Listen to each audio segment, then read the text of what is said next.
आज आपण बनवणार आहोत पापड। त्याच्यासाठी आपण आलं लसणाची पेस्ट घेतली आहे, लाल तिखट, हळद, धनेपूड, गरम मसाला आणि आपण थोडंसं कांदा लसूण मसाला घेणार आहोत। थोडा कांदा लसूण मसाला घ्यायचा आणि आता त्यात थोडं लिंबू पिळायचं।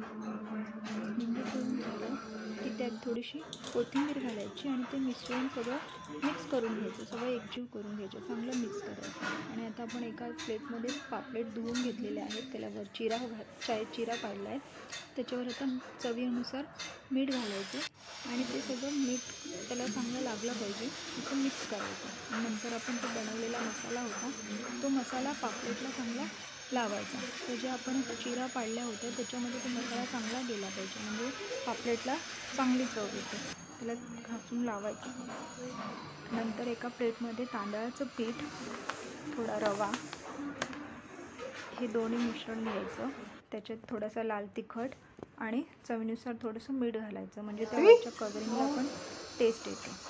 आणि ते थोडं मिक्स करायचं। नंतर आपण जो मसाला लावून ठेवलेलं पापलेट होतं ते पापलेट घ्यायचं आणि तव्यावर थोडे लसूण आणि कढीपत्ता घालायचं आणि पापलेट जे आपण तांदळाचं आणि रव्याचं मिश्रण केलं होतं त्याच्यात ते पापलेट घोळवून तव्यावर तेलात सोडायचं। एका बाजूने झाले की उलटून घ्यायचं त्याला आणि दुसऱ्या बाजूने पण चांगले शेप द्यायचे, त्याला फ्राय होऊ द्यायचे।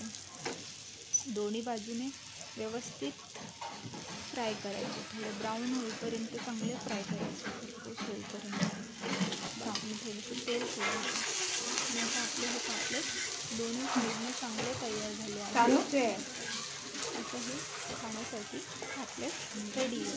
आपण तव्यावरून प्लेटमध्ये काढतो। आपले पापलेट आता खायला रेडी। कसे वाटले सांगा, कमेंटमध्ये सांगा पापलेट कसे वाटले।